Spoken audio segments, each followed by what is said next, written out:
Daima tikomborera kandi nai baba daima mbotikomborera. Daima tikomborera munga daima tikomborera. Nai baba daima mbotikomborera. Neri mwezi wakana kuti nezi mwengu wakana kuti neri mwegore daima mbotikombora. Ona daima tikomborera daima okomborera. Nai baba daima mbotikomborera.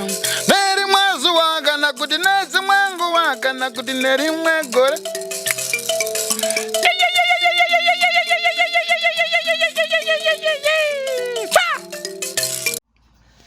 Kazwai, Moroi, Salibonani, muri Zimbabwe. Siyalibingelela muli Zimbabwe linjani. Ngiyathemba ukuthi silitholeli kahle. Ngiyathemba ukuthi lani phela kade lithiye phela indlebe limelele iDrumas Media ukuthi linike phela ezinye indaba ezithisayo elizweni. Drumas Media ka ndiyo chete inokwanisa kunza zviri kupisa semaitikiro azvo. Usaite zvekunzwa kana uda kuzvionera. Why not subscribe to Drumas Media so that we take you to another level. Rangu zita ndinonzi Andrew Neshamba. Mina ngingu Opa Mpofu. Nasi chakachaya. Gogo vaitaura kuti vane nyoka, nasi toda kuti vadedze nyoka yacho. Takamirira takatarisa chera magadzire. Tisati taenda kuri. Andidi end kuti imba yedu itange nekutsva. Yozva yapera, mota dzapera otanga kureurura. Ani ndokura chete.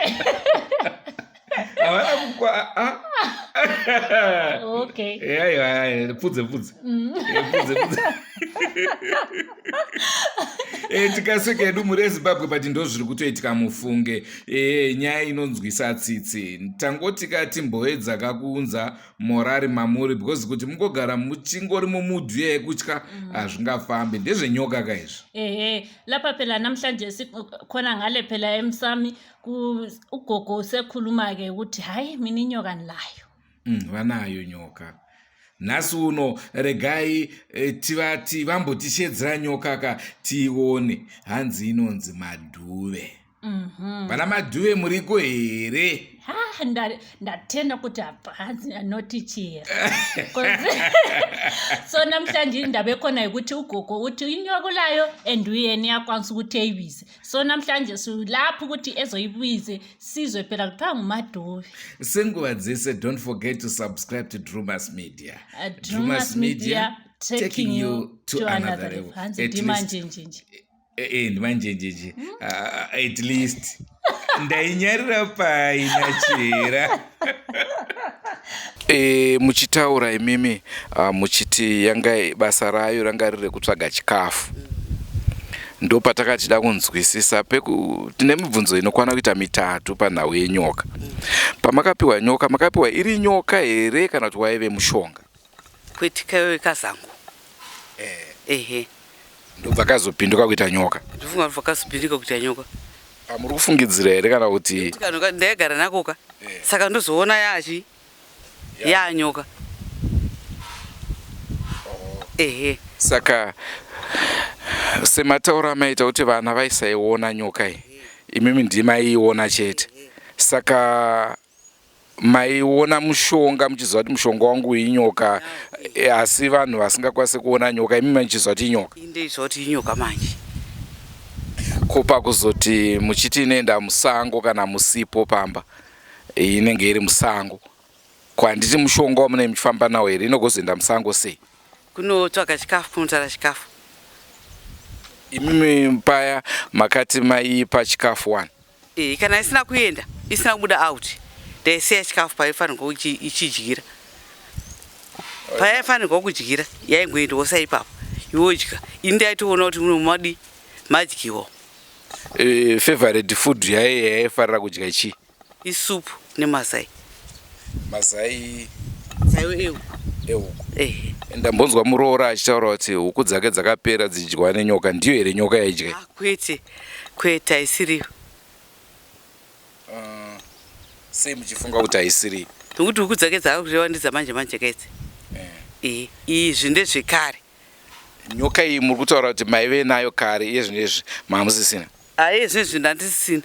komati wani payakatiza moto wadaiso ko munogota pasisina payanga iri kugara panga pasisina saka yakatiza chi moto zvichiratidza kuti ndezvaye zvinoizvi iye zvinezvi ndandinaye asi yanga isingadyi mazai epano ainombodya zai repano zvakutondiconfusa pane zvandisiri kunyatsonzwisisa ndofungidza pane zvandofanira kunzwisisa zvandisiri kunzwisisa panapo. Alright, maiti basa rayo ndere kutora chikafu.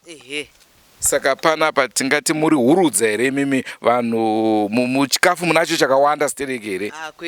Kwete ndangoti kana ndikarimawo padikisa sezvamuri kuona apa handiti pakachena apa ndokohose tarisira ndachimongitarisira. Tebelin Times is inviting you to a one-day workshop on the 5th of November 2021. Venue, Sterling Boutique Lodge, 40 Gilmore Drive, Hokari Hill. Time 7:30 to 3:30 p.m. Register now through iWengwere 0712 430 783. Keinongo 0772 565 856.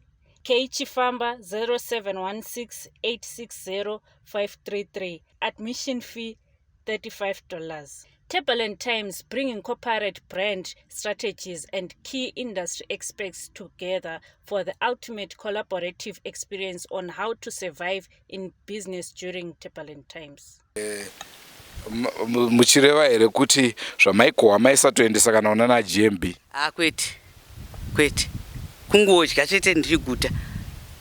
Saka ipapa munofungidzira kuti yaikuitirei basa zvine musoro here ipapa? Sechinhu chandakatorawo ndichifungidzira kuti chinondiraramisa saka ndaifunga kuti ikoko ndokurarama chako kana ndisingatengi zvanga zvakandokwanira. Hapana pamunofungidzira here kuti makakanganisa mhiko yenyoka? Kana hapana.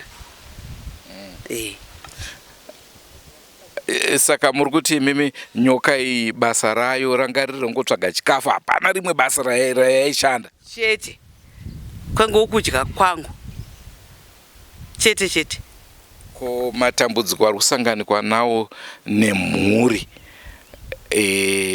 ichichema nemi vabereki, ko kana nyoka yanga iri yekutsvaga chikafu, dambudziko rinogozobva kupiko kuvana instead yekuti vataure kuti takagarika isu? Vana vangadai vasingaziva hawo nyoka asi vakagarika. Mhuri yenyu kusanganisira vakagara apa munotaura here kuti yakagarika?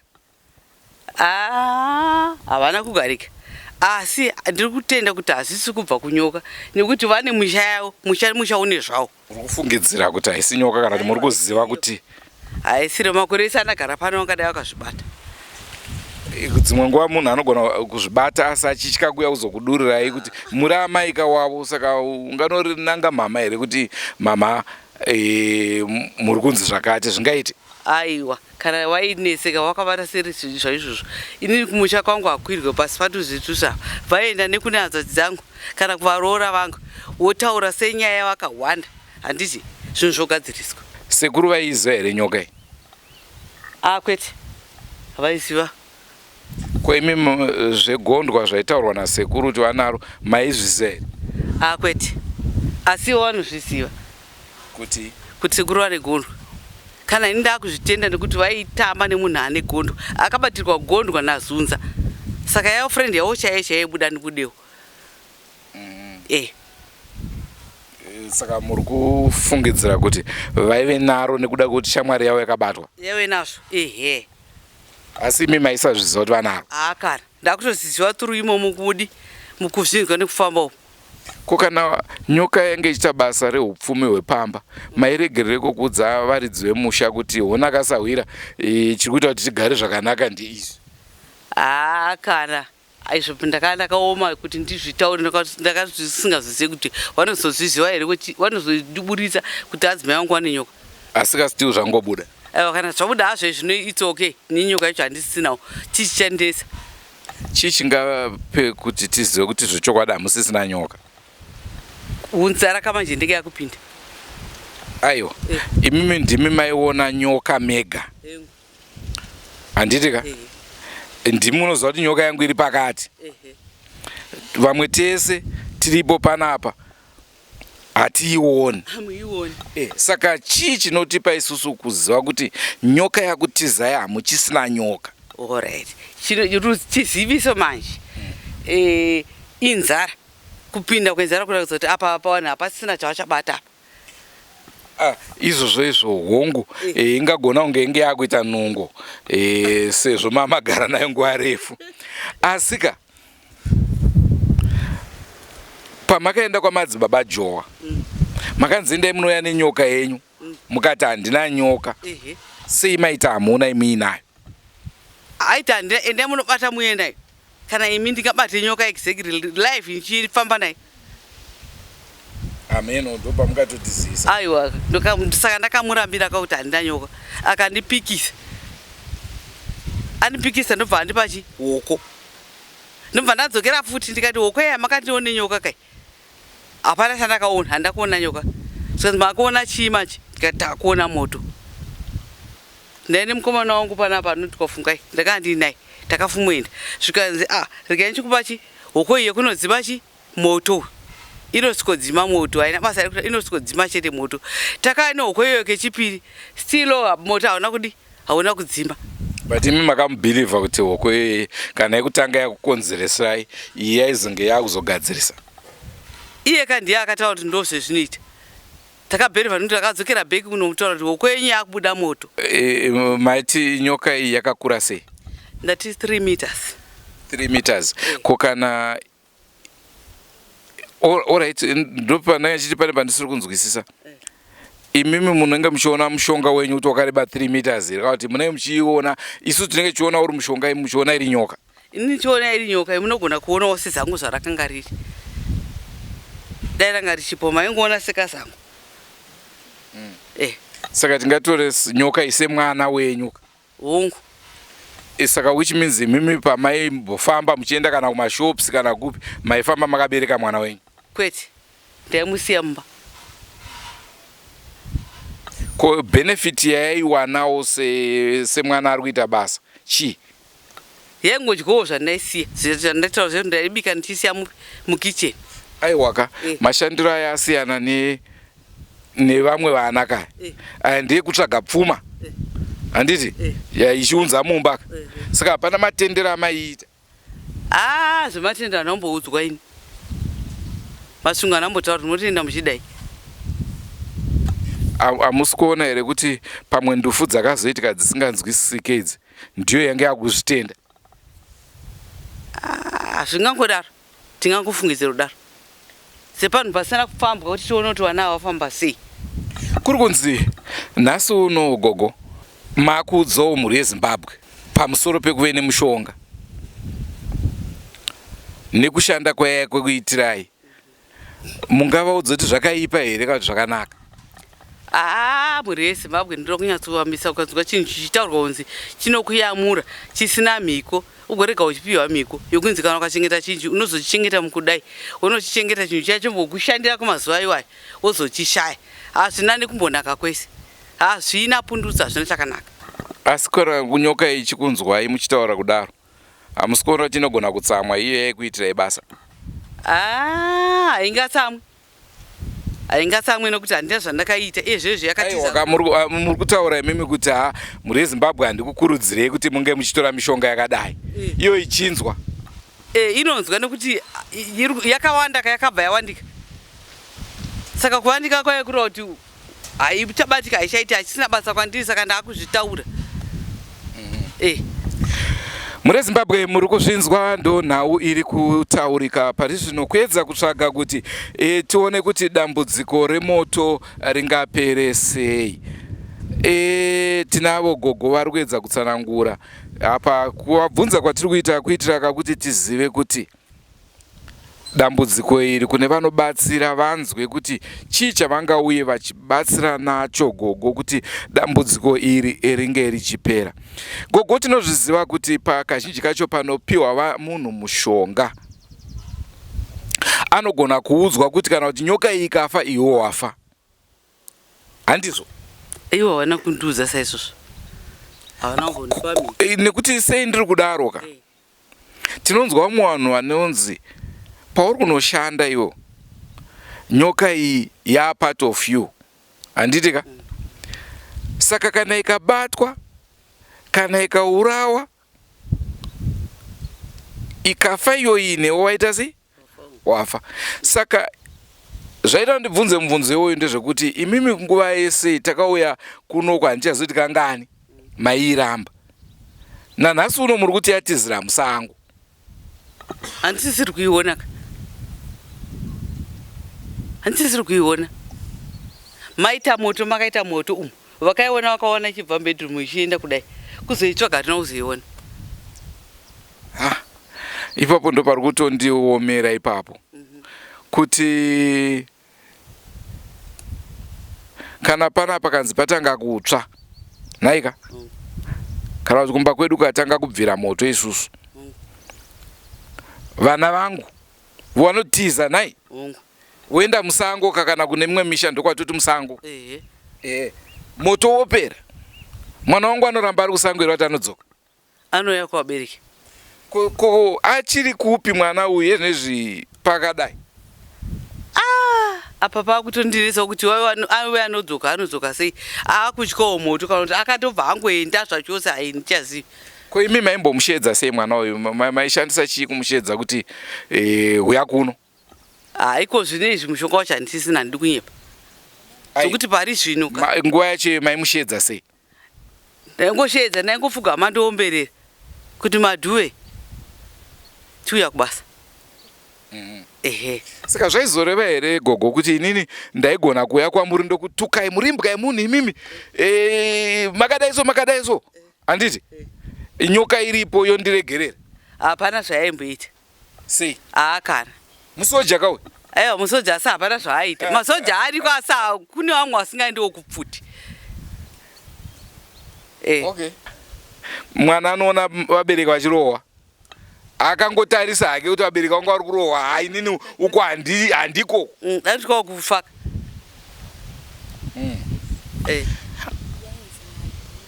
Saka madhuwe ndo zita rayo. Saka mukanyatsoshedza mukaita zvamaiita izvizvi inoramba kuuya? Hakuna nguva yapoka. Munorevei kana muchiti nguva yapo? Nguva yareba ndisiri kuiona saka aihope yakatotsakatika zvayo. But tiri kutaura kazveunyoro huno izvi. Saka hakuna sei mave so sure kuti yaenda zvachose? Yaenda zvachose nokuti zvandangachiona zvacho payange igere hapasisina. Mwana akatiza moto? Atiza moto asi hakusisina ba. Hakuna here vana vanorohwa vana vavanhu yavo venyama vanorohwa kubva aenda kutotata.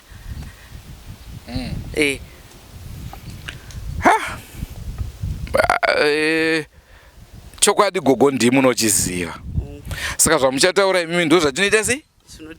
Zvinoteedzerwa. Asi chokwadi kana chiri kubva pasi pemwoyo wenyu kana muchiziva imi kuti muri kutaura chokwadi pamberi paMwari nekuti pane nguva yekuti unokanganisa asi wozodzoka mugwara woti aiwa sori yenyu ndakaita sei? Ndakatadza. But inini ndiri kuona kunge musingasvike stage iyoyo yekuti ndakatadza nekuda kwekuti kana tisati taziva kune chikara ichi dambudziko rinogona kuramba richiita sei? Ini ndaingokumbira kune vari vanoona handiti handiri kuti ezvo handichaioni. Kune vanogona kuona vanogona kuona kuti ayo zvayakabuda yakananga apa iri apa chete. Nekuti inini chandakunyanyotya hakusi kutyira mhuri yenyu, ini ndiri kutyira imimi. Ndiri kuona kunge upenyu hwenyu huri panguva yakaomarara. Kana zvichinzi imimi pamakarara makazembera so kunonzi kuti kutsamira ndopotanga moto. Saka muri kufungidza kuti chii? Ini hangu handichazivi nganyepi. Kuzi mwana akusango kauye, mwana atiza kauye, mwana muri kutotaura kuti haana basa raaiita uye. Anotadza kutsamwa here acho yachikupisai? Ko ndakakuita sei? Nanhasi muri kutaura kuti haana maudza muri Zimbabwe kuti siyanai nemishonga haina zvainobatsira. Uyu mwana achinzwa izvozvo kuti ini handishande, ichokwadi? Ichokwadi. Haushande kuzonda wangoshanda kuti ngoda wadzoka kuneni. Ungadai wadzoka zve. sezvataurika mhuri yeZimbabwe, vana vari pano vanga vasina kunge vaudzwa namama kuti ndo mamiro akaita zvinhu. Naizvozvo vana varipo vari kuzvinzwira. Tangodawo mibvunzo ingabve kuvana ichida kubvunza mama. Hameno kana makasununguka kubvunza amai venyu vachibva vapindura izvozvi mhuri yeZimbabwe ichinzwa. Chiripo ndechekuti pari zvino haichisiri nhau yekurwisana, pari zvino haichisiri nyaya yekuti nhinga akashata kana kuti nhinga akaita sei. Toda kuti tiwane solution, tikakwanisa kuudzana chokwadi zvinenge zviripo, zvinoita kuti mhuri yenyu iyoyi ikwanise kuita sei, kubatana nemi vogadzirisa dambudziko. Mofara semafariro amaingoita kare dambudziko risati rakuwirai. Saka tine mwana wenyu auya, tingade kuti atange nekukubvunzai mubvunzo waangangodawo kunzwisisa pamusoro penhau yashungurudzai. Zvakanaka. Inini mubvunzo wangu ndandoda kubvunza kuna mama kuti ivo vanhu vari kuti vaiomberera ichiuya, vakatanga ndichikumbirawo kuti havakwanisi here kumbotizamirawo kuikumbira izvozvizvi toona kuti haiuye here. Haiuye nekuti takazviedza kakawanda, moto watanga nguva yareba, saka handisi kuona kuya aidha usiku kana masikati handisi kuiona. Asi mubvunzo uri kuti imboitaika zvamaita zvacho tichiona tione kuti zvinoramba here. Hongu ndogona kuzviita asi hapana chinouya. Ngatimbozama. Uri kukumbira asi ndikuziva kuti hapana chinouya. Alright. Sezvataurwa nemwana kuti ari kukumbira, handitika. Mune mumwe mubvunzo zvakare here? Mumwe mubvunzo wandandinawo uri panyoka iyoyo futi. Kuti ivo vanhu vari kuti nyoka yanga riri zango. Like pane chavanga vanacho chinhu chakazopindwa danyoka. Chinhu chakabva chadisappear pakangotanga kuita nyoka here, kuti vane chavakasara nacho ivo. Ini handina chandakasara nacho nokuti zango raiwechi rakazenge riri nyoka semashandiro araita, saka handina chandakasara nacho. Ko pane nyoka yakaonekwa mumba umu pakatanga kutsvaimba? Ndozvandiri kutaura kuti kana iri yakavhunduka moto yakatiza nekuti haina kuzoonekwa. Nyoka iyi yaigara bedroom. Wakaiona ichitobva ichikrosa nemudining ichienda kubedroom kuspare. Hanzi yaigara pai. Nyoka iyi papesa apa yaigara. Yaigara pasi pemberi mukati panonzi chiko panogara bed, handisi mubhedha wakadai so. Panenge paine jiraka pasi pemberi kukona. Kuona. Kona yemubhedha yakatanga kutsvaya. Aiwa wakatanga kutsvaya ndikumusoro. Kukona. Alright. Saka toti imimi mati mune mushonga wamaishandisa. Uyu mushonga uyu wakazofamba sei wamaiti kana makudedza nyoka ndipamboti pane mushonga waishandisa. Mushonga uyu makaufambisa sei? Mushonga uyu wakarasika. Wakarasika sei? Wakarasika sei? Unorasika kanchinja unogona unogona kutsvara semarara chichibuda. Imimi handimugona. Tambenge tasvika pastage yekuti zvinhu zvedu zvanda tabudirana pachena. But ezvinozvi mukatiti mushonga wakarasika, hamuna kana effort yamakambozotraya kuita yekuti mutsvage mushonga wenyu kuti mukwanise kuitsvagapo kuti nyoka idzoke. Nekuti akandipaka ndakapirwa kumayadi, saka mai hawakafa, ini ndokusara ndine chinhu changu. Saka effort ndikaise kuti nditorei. Ko patakauya takanzwa kuti pachafa mwana muzukuru chi? Hanzi mwana. Achinzi achafa sei? Chichaifanira kumuuraya. Waiti achafa kutaurwa zvakataurwa namadzibaba. Nenyaya yechi yehokwe. Saka hoko ndo yaifanira kunge ichiuraya mwana. Nyaya yemotoka uyu ndo wakanzi iyo hoko iyoyi mukasauya nenyoka negondwa mwana wenyu ari kufa. Madzibaba egondwa vakamboitaura? Wakaitaura. Ndo nhau iri kuitika mhuri yeZimbabwe, mutambo uya watsvuka ropa. Chera munozvionawo sei? Haya, ngiyathemba mhuri yeZimbabwe liyazizwela ukuthi hayi le insindaba phenduke yendaba, indaba enkalakatha sibili. Ngilami ngikhona apha ngiphelelwe, angikwazi ukuthi ngithini. Hayi, nkalakatha ndokuthi chi? hombe yakaoma inseme ndava sekukumbira kwaita mwana pari zvino mhuri yezimbabwe regai timboita kuti gogo vatiratidze kuti vanoshedza sei nyoka yavo. Njengoba umntwana lapha limbonile ubhuti kucela ukuthi hayi mama sicelani phela libize phela inyoka yini le iphenduke, lathi sifuna ukuthi siyibone kodwa hayi manini sibone phela ukuthi yena nxa ebiza ugogo uyibiza njani ukuthi iziphenduke phela ekhaya. Musati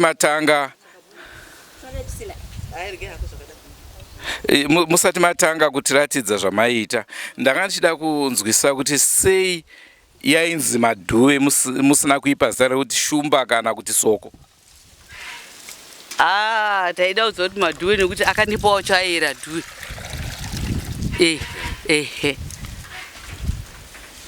Asi tomboti isusu maita zvamuri kuita izvizvi muri ngodemonstrata yobva yauya, chii chinozoitika apa? Izvozvo kana yauya inokorohwa. Haiti rume? Aiwa. For security reasons. Ndakanzi naBhoma uchi for security reasons akatoda kuti tizive kuti. Alright, mhuri yeZimbabwe, pari zvino takuda kuvapa mukana vatiratidze maitiro avaita kana vakuda kushedza madhuve. Tikumbirawo runyararo zvachose.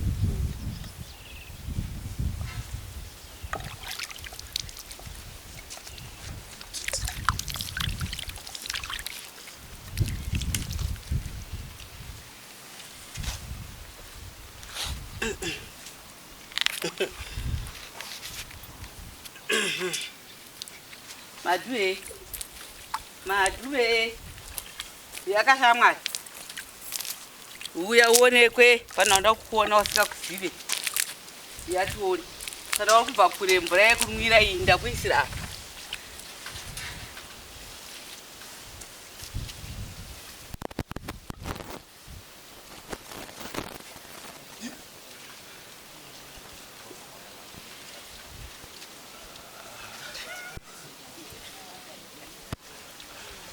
Tombomira.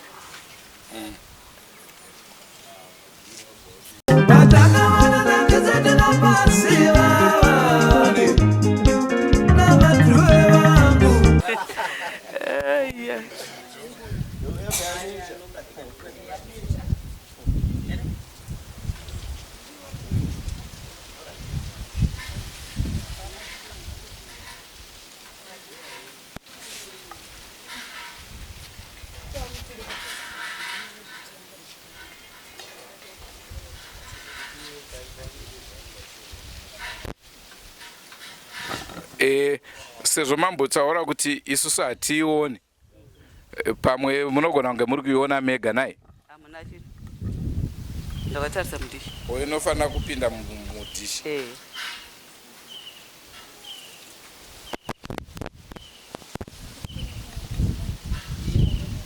Saka iri 3 meters yaikwana mudhishi imomo. Aiwa, izosvikopinda mudhishi ka. Ai, inozosvikogona kuurungana kunze.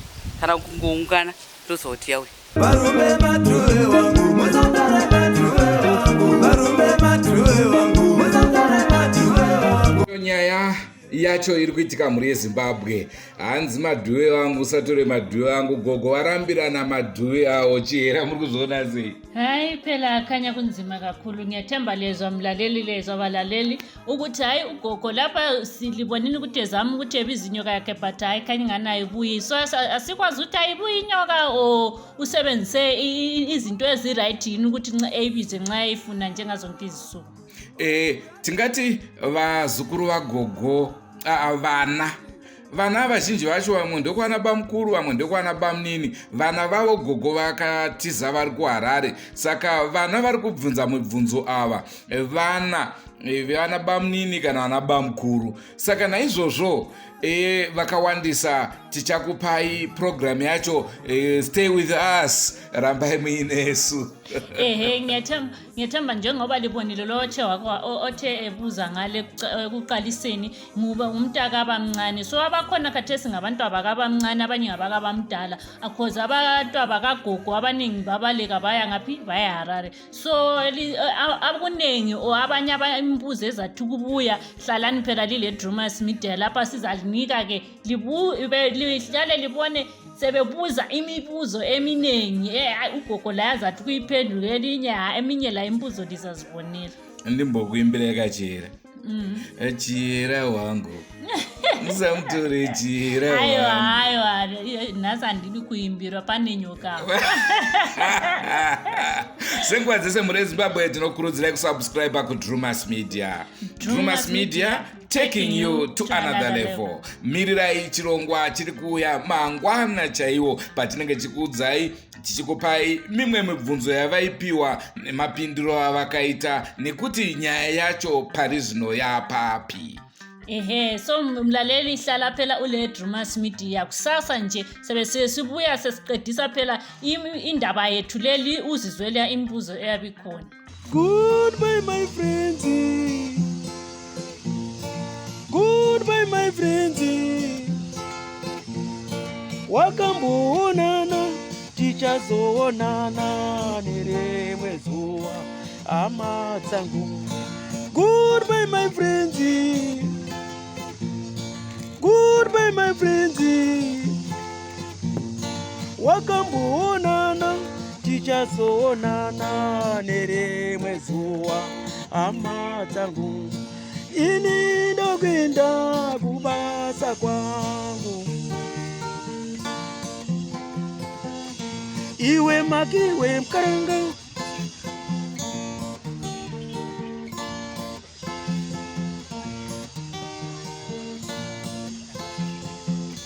Iwe makiwe mkaranga. Iwe makiwe mkaranga.